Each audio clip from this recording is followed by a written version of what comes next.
Welcome back to the deep dive. Today, well, we're putting away the telescope, the complicated charts, and we're focusing on something really simple, maybe even deceptively simple. It's this claim about destiny and the numbers tied to the day you were born. Exactly. We're cracking open this ancient, worldwide discipline called numerology, or Hue, as it's known in some traditions. Right. And for this deep dive, we've looked at some pretty fascinating source materials. They argue that your birth date isn't just a calendar entry. No, not at all. It's framed as like the defining coordinate for your personality, your talents, even your career path. And it also supposedly offers a strategy for managing your fortune. So our mission today is to unpack that. We want to go beyond, just a basic horoscope reading and look at the why, the sort of mathematical or philosophical reasoning behind these claims. And we're focusing on two main methods from our sources. First, there's the specific day number, the 1st to the 31st, which is said to set your basic fate. And second, Second is the calculated life path, or soul number. This gives you a single digit, 1 through 9, and that supposedly dictates the color of your destiny and how you should actually navigate your luck. okay. So it's kind of an intellectual journey into self-knowledge, really, but it all hinges on this core idea. Why should numbers have this kind of power in the first place? That's the perfect starting point. It's the philosophical foundation. Okay, let's dig into that. This big philosophical idea. Why numbers? I mean, we use them every day for mundane things, right? Why would they dictate destiny? Well, the argument presented in the sources is pretty fundamental. It's that mathematics isn't something humans invented. It's something we discovered. It describes the actual structure of the world around us. Ah, right. Like finding the rules rather than making them up. Exactly. Think about things like the golden ratio showing up in nature, or Fibonacci sequences in, flower petals or pine cones, or even the fundamental constants in physics. These mathematical relationships, these numbers, they were here before we were figuring them out. That's a huge distinction, isn't it? We didn't just decide EMC squared should be a thing. We observed it. It's a rule the universe follows. Precisely. And the core premise flowing from that is that the universe itself is, well, governed and restricted by these foundational numbers. Like cosmic laws. Yeah. Take the Uh-huh. speed of light. It's almost 300,000 kilometers per second. That's a hard limit, a numerical rule baked into reality. So the sources argue, if you understand these core governing numbers, Yeah. you start to unlock the secrets of how everything works. Okay, so if the universe follows this fixed set of numerical rules, the logical conclusion then is that the universe is, in a functional sense, digitized, like it's running on some kind of code. That's the word they use. It's digitized. It- It's just a system. And if it is a system, Then everything within that system, including us, our lives, must be influenced, maybe even determined by the rules set up at the very beginning. right, and that leads us straight into concepts like determinism. Laplace's demon, that thought experiment. If you knew the position and momentum of every single particle at one specific instant. You could, in theory, calculate everything that ever happened and everything that ever will happen. Past, present, future, all laid out by the initial conditions. Okay, so how does my birthday fit into that massive cosmic calculation? That's the connection they make. Your moment of birth, that specific instant you arrive and connect with the world, it's seen as your personal Big Bang, in a way. My starting point in the system. Exactly. It establishes your unique numerical coordinates within this cosmic, digitized framework. And according to this deterministic view, that starting point dictates the trajectory, your fate. But wait then. What about this other idea from the sources, the spiritual layer, this concept of self-selection? Yeah, that seems contradictory at first glance, doesn't it? It does. If everything's determined at birth, how could I have chosen it? The sources try to weave these together. They draw on certain spiritual traditions, like something called Tainiji, the records of coming to life. And the claim there is that actually individuals consciously choose their parents. And crucially for this discussion, they choose their own date of birth before they incarnate. Whoa. So the implication is my predetermined fate, the path set by my birth date, isn't something just randomly assigned or forced on me? It's something you, at some level of consciousness, knowingly looked at, understood, and willingly accepted. You picked your starting coordinates because you were ready for the specific lessons or experiences associated with that numerical setup. So it's still deterministic after birth, but the choice to enter that specific deterministic path was itself an act of free will. That seems to be the synthesis they're aiming for. You knew the challenges, you knew the talents tied to that date, and you signed up for it. That creates a really interesting tension. Okay, so how do we actually calculate this chosen yet deterministic fate? You mentioned two methods. Right. Two main calculations. The first gives you the broad strokes, the overall direction of your fate. It's called the life path number, or sometimes the soul number. How do you get that one? You take your full birth date, year, month, and day. Add all those digits together. So if you were born, say, October 26, 1985, you'd add 1 plus 9 plus 8 plus 5 for the year, plus 1 plus 0 for the month, plus 2 plus 6 for the day. Okay, so 1 plus 9 plus 8 plus 5 is 23.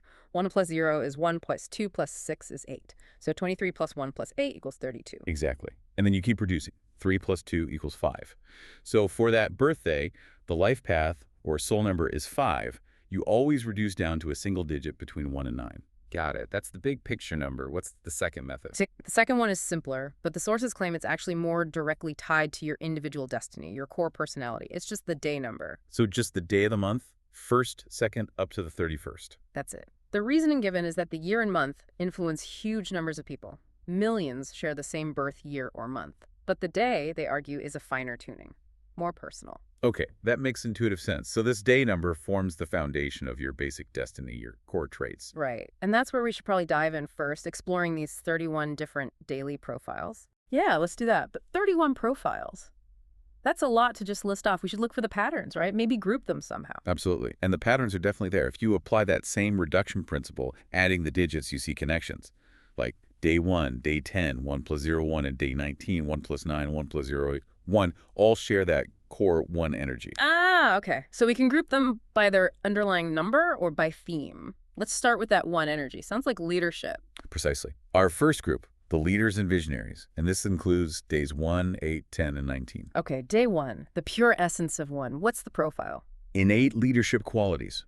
Born leaders. They're independent, tend not to be overly emotional, and they really, really don't like taking orders. It's all about initiation, self-reliance. Makes sense. The examples listed are people like Emperor Claudius I, Boris Yeltsin, even Shou Zichu, the TikTok CEO, figures who had to be that single point of authority making the calls. Right. Compare that pure 1 energy to someone born on the 8th. Day 8 is also about leadership, but it's different. It's defined by a really strong drive for control. Control? Yeah, and ambition, especially for material success. They often lean towards perfectionism, have good business sense, and the sources explicitly mention an obsession with money and power. So day 1 is the independent visionary. Day 8 is more the ambitious controller, the builder. That's a good way to put it. Think John D. Rockefeller, ultimate industrial titan, obsessed with structure, wealth, or Stephen Hawking, seeking control over the universe's fundamental laws. The advice is they're best suited for their own ventures or politics somewhere they can be in charge, not just an employee. Okay. Then what about the ones that reduce to 1, day 10? Day 10 shares that leadership talent, the confidence, but they add a strong competitive streak. They naturally stand out, which is great for getting noticed, but there's a warning. A downside. Yeah, their high visibility makes them more susceptible to being framed or sabotaged by rivals. They stick their head above the parapet, essentially. Nikola Tesla is the example given. Brilliant, definitely stood out, highly competitive, but ultimately ran into major issues with rivals. So 10 is about leading through prominence, through being noticed. Seems like it. And the last one in this group, day 19, also reduces to 1. This is described as the natural soloist Che, Dusingze. A lone wolf type. Kind of. Yeah. They execute projects really strongly, achieve their goals, and they do attract followers easily, but deep down they prefer working alone. Okay, what's the catch with 19? They're prone to emotional instability, apparently, and they're very unwilling to accept advice from others. They trust their own path, maybe too much. Coco Chanel is the example. Singular vision, powerful execution, fiercely independent, didn't really take input well. Okay, so the leader group seems to go from pure 1 to controlled 8, competitive 10, and then this sort of volatile solo 19. That's a good summary of the progression. Now, let's shift gears completely. From the leaders to the people who make things work behind the scenes, perhaps. The support structure. Exactly. The helpers and team players. This is a big group. Days 2, 6, 9, 18, 20, 27, and 31. All right, day 2. What's the core energy here? Cooperation, partnership. They're described as emotionally rich, soft-hearted. They tend to be humble, popular, well-liked. But they can get nervous in crowds and often avoid expressing their deepest feelings directly. So excellent in a supportive role, but maybe not comfortable being the front person. That's the idea. The examples are interesting. Eng Man Tat, the famous Hong Kong supporting actor, and David Beckham, Beckham, amazing assists, globally famous, but often had this quiet, humble vibe. They shine by helping others succeed. Okay, day 6. Day 6 is all about warmth, inclusion, nurturing, gentle, non-judgmental. They have a strong sense of justice and are deeply trusted because of that warmth. Their main focus tends to be on family, friends, love. Sounds like they'd make good teachers or counselors. Exactly. The sources point to teaching and education as ideal fields. Sigmund Freud is listed as an example, someone dedicated to understanding human relationships, family dynamics, offering support. That inherent trust is key. What about day 9? This feels like a significant number. It is. Day 9 is the dedication-type personality. They often act for the benefit of others, driven by a really broad perspective. The source calls it dajuguan, like seeing the big picture. So very tolerant, empathetic. Extremely. They easily accept cultural differences, different ways of thinking. Think of Carl Sagan looking at the cosmos, or John Lennon with his message of peace, or Tom Hanks often playing relatable, everyman characters dealing with big situations. Is there a challenge for day 9s? Yes, their empathy is so strong, so global, that they can get overwhelmed by other people's suffering. They absorb it, and it can become exhausting, pulling their own energy down. Okay, day 18. That reduces to 9. 1 plus 8, 9. How does it differ? It shares that dedication, that willingness to serve and contribute to a team, but it often manifests through creative talent. They might not seek leadership, but their talent and charisma naturally attract a large following anyway. Nelson Mandela, a figure of immense service and dedication, who attracted global devotion. Steven Spielberg creates these huge, impactful stories that resonate widely. Brad Pitt, Ronaldo, the resilient footballer, huge talents who become focal points for teams or audiences. Makes sense. Day 20. That reduces to 2. 2 plus 0, 2. So related to day 2. Yes, shares that gentleness, Yeah. nurturing personality. They really avoid arguments. They're described as unwilling to directly refute others' views, which can make them seem indecisive sometimes. Even if they're confident inside. Right. The source is they have inner confidence, but their empathy is so high they just don't want to hurt anyone's feelings by disagreeing too strongly. Isaac Newton is listed here, which is interesting. Also Edwin Hubble, Joe Biden. Figures known more for steady work, perhaps consensus building or quiet discovery rather than overt confrontation. Yeah, they lead through reliability and that nurturing quality. Then there's day 27, reduces to 9 again, 2 plus 7, 9. Another variation on the dedication theme. This one is the natural philanthropist. Generous, active in volunteering or charity. They think globally, universe, earth, humanity. They're deeply concerned with injustice, discrimination, humanitarian crises. Tobey Maguire is the example. Interesting choice. Maybe related to his public persona or off-screen activities? Could be. The sources don't always elaborate on the specific reason for an example. And finally, in this helper group, day 31. The last day of the month for many makes. What's the profile? Described as the perfect worker. Extremely talented at diligent, focused work, always smiling, trusted in teams, very reliable. Sounds great. Is there a downside? Yes, a specific one. They could be too focused on the material task at hand, too in the weeds.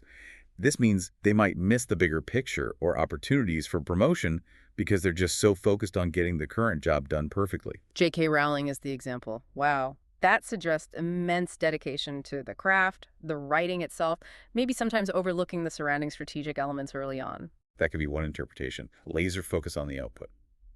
Okay, so that covers the helpers and team players. Ready to move to the thinkers. Yeah, let's shift to the analytical minds, the intellectuals and analysts. This was days 4, 7, 14, and 25, right? Correct. Starting with day 4. That's all about structure, discipline, stability. How so? Strong decisiveness, they rarely hesitate. Very responsible, disciplined, love planning everything out, highly trustworthy because of that reliability. They prefer a stable life, dislike change or surprises. What's the trade-off for all that control and discipline? They can be poor at expressing emotion. That strong self-control keeps feelings locked down. Examples include Louis Vuitton, building a structured brand, Barack Obama, known for his measured approach, Angelina Jolie, Audrey Hepburn, projecting poise and control. Okay. Day 7. This one sounds intriguing. Day 7 is the quintessential independent thinker. Extremely independent, strongly prefers working alone. Single combat is the term used over teamwork. Quiet, seeks tranquility. And their main strength. Intense, independent thinking and analytical ability. They love researching unsolved mysteries, digging into complex problems, even supernatural phenomena, according to the source. And didn't you mention something about intuition for day 7? Yes, crucially, their intuition is described as highly accurate. The advice is they must trust their gut feeling. Relying solely on logic might lead them astray. They have the potential to become a master or sage in their field. Examples are Marie Curie winning Nobels in two different fields talk about singular focus.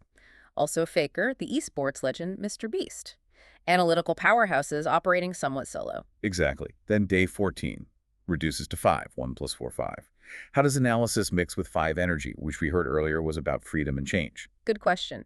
Day 14 is described as skilled in big data analysis and organization. They excel at finding patterns, spotting the key points within complex information. They also have high linguistic ability. So suited for things like sales, marketing, data analysis, yes. They're also described as charismatic, but with a specific warning.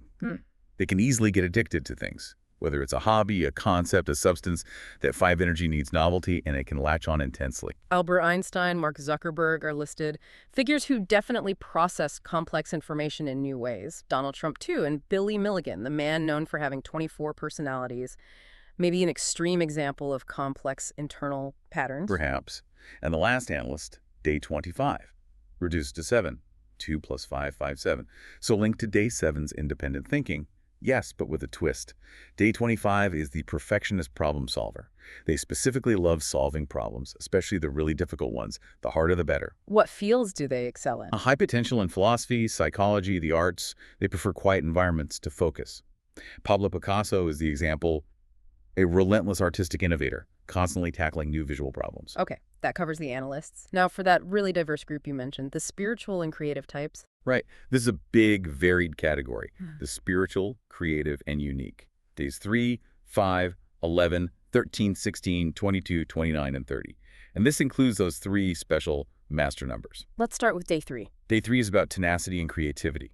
Determined, good at overcoming difficulties, strong communication skills, artistic talent, romantic streak, charismatic. Tom Cruise is the example. Fits that tenacious, charismatic, often romantic lead profile pretty well. Then day 5. We touched on this at day 14. What's the pure day 5 energy? Pure energy, basically. Restless, energetic, quick mood changes, but strong execution when they focus.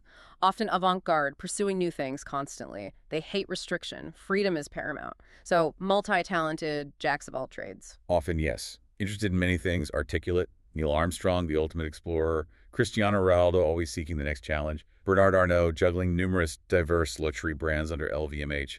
They need that constant motion and novelty. Okay, now for those special numbers. Day 11. What makes it a master number? These numbers, 11, 22, sometimes 33, though not listed here by day, are seen as having a higher spiritual potential or vibration. They aren't reduced further in some numerology systems. Day 11 specifically is described as humble, highly imaginative, with very clear and accurate intuition. Gives off a sense of mysterious power. High spirituality, giftedness. Leonardo DiCaprio is listed. He certainly projects imagination and uses his platform for global, almost spiritual causes sometimes. Masayoshi Son, the tech investor known for huge intuitive bets. Exactly. Then day 13. Not a master number, but interesting. What's the profile for 13? Honest, diligent, extremely hardworking. A talented perfectionist, but with unique creativity. Alfred Hitchcock is the example. Meticulous, hardworking, undeniably unique creative vision. Okay. Day 16. Reduces to 7. 1 plus 6 is 7. We saw 7 was intuitive, but solitary. How does 16 manifest this? As aloofness, often. They pursue excellence relentlessly, have very high self-expectations, and are not easily satisfied. The key issue, they're poor at expressing emotion. Which leads to misunderstandings. Yes, and because of their high self-regard and focus on excellence, they often don't bother explaining themselves. Madonna is the example, constantly reinventing, demanding excellence, often perceived as aloof or difficult. All right. Now, day 22, another master number. What's its specialty? Day 22 is called the master builder in some systems, but here it's framed more as the ultimate strategist. Highly intelligent, but described as habitually taking crooked paths. Crooked paths, like unethical. Not necessarily unethical, more like unconventional, finding genius solutions that nobody else would think of, ways around obstacles that seem impossible. They're seen as a vessel for spirituality, strong insight, incredibly accurate intuition. But not suited for leadership. Apparently poor coordination for leading directly, better suited as a consultant, a strategist, the power behind the throne. Finding those unbelievable solutions. Srinivasa Ramanujan, the mathematician whose formulas seem to come from nowhere. Yusaku Maezawa, the billionaire planning wild ventures like moon trips. Fascinating. And the last master number listed by day, day 29, reduces to 11, 2 plus 9, 11, then 2. So related to intuition and partnership. Yes, but with a very high focus on the spiritual realm. Possesses high spiritual power, Igli. They provide a sense of security and trust, not through practical talent, but through spiritual comfort and understanding. Suited for roles like psychologist or spiritual counselor. Exactly. Not suited for physical labor, the source notes. Michael Jackson is the example here. That's interesting. Despite being a massive physical performer, The source seems to emphasize the emotional and spiritual connection he created with millions, suggesting that was his core Day 29 power, the spiritual comfort, the sense of connection, transcending the physical performance itself. an interesting interpretation. Okay, last one in this group, day 30. Day 30 innately possesses some special talent that just draws attention. They don't necessarily seek the spotlight, but their gift brings it to them. Generally optimistic and hopeful about life. Warren Buffett, investing, Christopher Nolan, filmmaking, Tiger Woods, golf, Michael Phelps, swimming, all defined by a singular world-class talent that made them famous. Exactly. Okay, just two small groups left for the daily profiles. Right, the adventurers and competitors, and then that one lone profile. Let's do the adventurers and competitors first. Days 12, 17, 21, 23, 26, 28. Day 12 reduces to 3. 1 plus 2, 3. Creative, communicative, energy. Yes, but focused on resilience. Good first impression, good at self-expression, makes friends easily. The key trait is resilience. They won't be easily defeated. They have a positive influence. Examples: Charles Darwin, Jeff Bezos, George Washington, Abraham Lincoln, all figures who faced immense challenges and showed incredible resilience. Day 17 reduces to 8, 1 plus 7, 8. So linked to ambition and control. Yes, but specifically manifesting his natural talent for sports and dance. Flexible mind, quick-witted, fast reaction time, the natural sports champion profile. Michael Jordan, Thierry Henry, prime examples. Day 21 reduces to 3, 2 plus 1, 3. Another creative, communicative type. Yes, cheerful, passionate, talented, interested in many things, loves trying new things, very expansive energy. But there's a specific warning. Let me guess. Money. You got it. Poor financial management, prone to overspending. That expansive energy extends to their wallet. Usain Bolt, Ronaldinho, known for their incredible talent and passionate, exuberant personalities. Okay, day 23 reduces to 5, 2 plus 3, 5. That freedom-loving, restless energy again. Exactly. Loves adventure and challenge, dislikes staying put, enjoys experiencing different cultures, dealing with diverse people. The source even humorously mentions being open to dealing with extraterrestrials. Okay. So good for roles involving travel or variety. Yes. Sales, international trade, they're willing to help others, give advice. And interestingly, the source notes they generally have good looks. Leonardo da Vinci, the ultimate polymath adventurer. Lou Schickson, author of The Three-Body Problem, exploring vast alien cultures. John Bardeen, the only person to win 2 Nobel Prizes in physics, tackling adventurous scientific frontiers. Day 26 reduces to 8, 2 plus 6 is 8. Another ambitious, control-oriented type like day 8 and 17. Yes, focused on the material side, skilled at earning money, strong persistence and execution.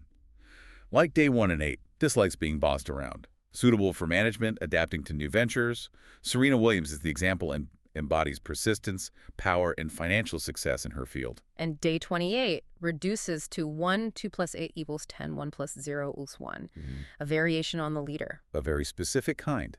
Unique thinking, ideas that might change the world, but also not easy accepting of others' views. Strong competitive spirit, hates falling behind. Sounds intense. It does. And like day 7, their intuition is highlighted as highly sensitive and accurate. They must use it.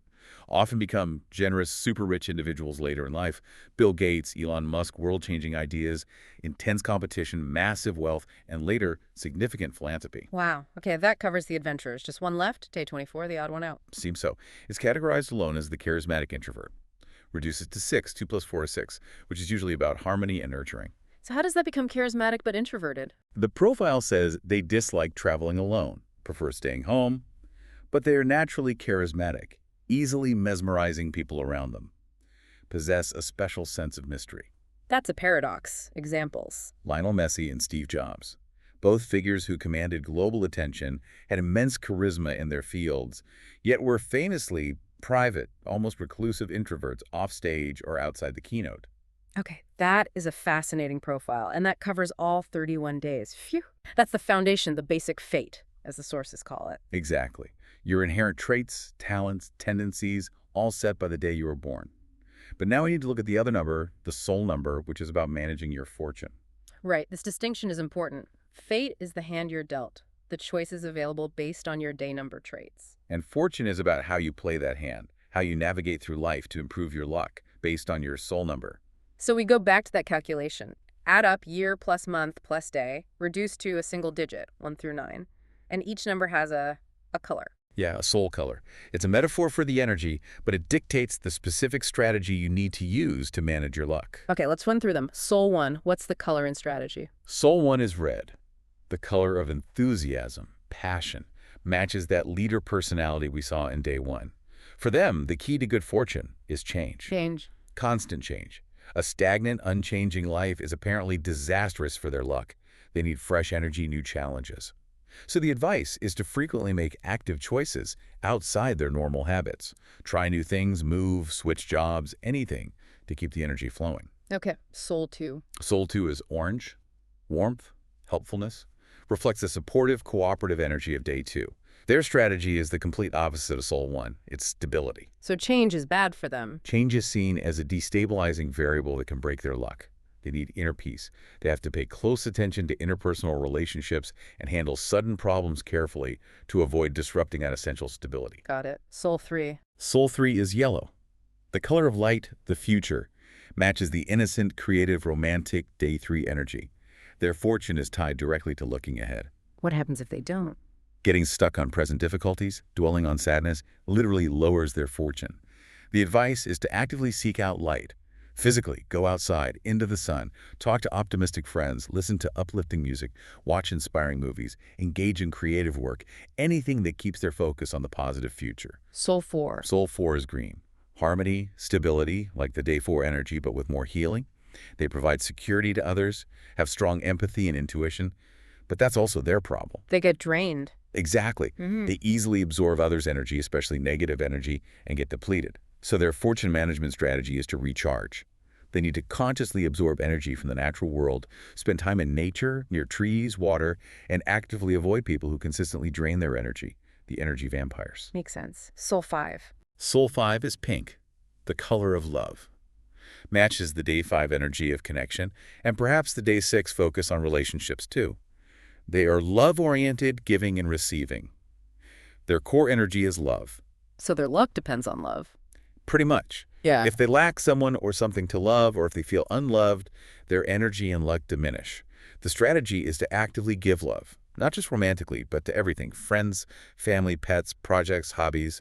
The more love they put out, the better their luck, and the more love they tend to receive back. Interesting. Soul 6. Soul 6 is cyan, calmness, persistence. Reflects the honest, trustworthy, goal-oriented energy of day 6 perhaps. They make solid efforts towards their goals. Your biggest negative influence is confusion or aimlessness. So they need direction. Absolutely. If they lack a clear goal, their fortune suffers badly. The strategy is simple. Establish a clear life goal. Define what they're working towards. As soon as they have that target, their fortune is said to improve drastically. Soul 7 is purple. Intuition, intellect.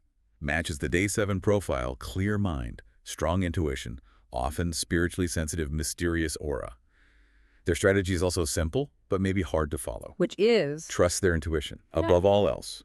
The source warns that for Soul 7s, relying purely on logic, calculation, or overthinking will actively lower their luck. They have to go with that gut feeling, even when it doesn't seem logical. That requires a leap of faith. Okay, Soul 8. Well, Soul 8 is brown, earth, strength. Reflects the powerful, reliable, controlling energy of day 8. They're the backbone of a team.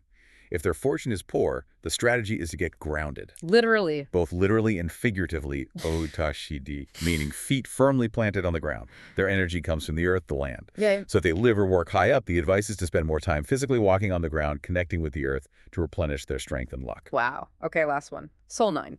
Soul 9 is white. Purity, wisdom. Reflects the day 9 broad perspective, lack of prejudice. They see beyond simple good-evil, right-wrong binaries. Their core challenge, contention. Disputes, arguments. Exactly. Uh. Sunsan. Conflict drains them and harms their fortune. So their strategy is to stay away from places of dispute. Avoid arguments, toxic online environments, fights, drama. They need to maintain inner peace to keep their good fortune intact. So each soul number gives you a specific rule book for maintaining your luck. complementing the basic traits from your day number. That's the framework presented in these sources. Yes, a combination of your inherent nature and the strategy needed to navigate life successfully. This has been incredibly detailed. We've gone from this big idea of a digitized universe right down to specific personality traits for each day of the month, and then these 9 color-coded strategies for managing your luck. It's a lot to take in. But whether you believe the calculations are literally true or not, what really stands out from digging into this material is, well, it's the deep, fundamental human quest for self-knowledge. Yeah, that seems to be the core motivation behind systems like this, doesn't it? Trying to understand ourselves better. Absolutely. The sources suggest, maybe somewhat tragically, that many people go through life unaware of their innate talents, those things linked to their birthday, and they end up wasting effort in areas where they aren't naturally gifted. So understanding your basic destiny, your Mingpan, isn't meant to be limiting, but actually empowering, like getting the right map for your journey. That's the positive spin, yes. Yes. It's presented as crucial information for living a more fulfilling, maybe even more strategically successful life by playing to your natural strengths and managing your energy according to your soul number's rules. It definitely leaves us with a compelling final thought, kind of tying everything together. If we entertain the idea of a deterministic universe where your birth moment sets your basic path, your fate, then what does this advice about managing your fortune mean? The soul number advice tells you to actively do things, seek change, find stability, trust your gut, get grounded. Does that imply that maybe true free will, our actual agency, only really exists in that little gap? That space between the determined destiny set by your birthday and the calculated fortune strategy linked to your soul number. Yeah. Is the choice to follow the specific advice for your soul number to actively manage your luck according to these rules, is that the only truly free choice we get to make within this framework? That's a fascinating question to ponder. Where did determinism end and active choice begin? Especially when the choices themselves seem guided by another calculation. It's definitely something for you, the listener, to think about and decide what you want to explore next.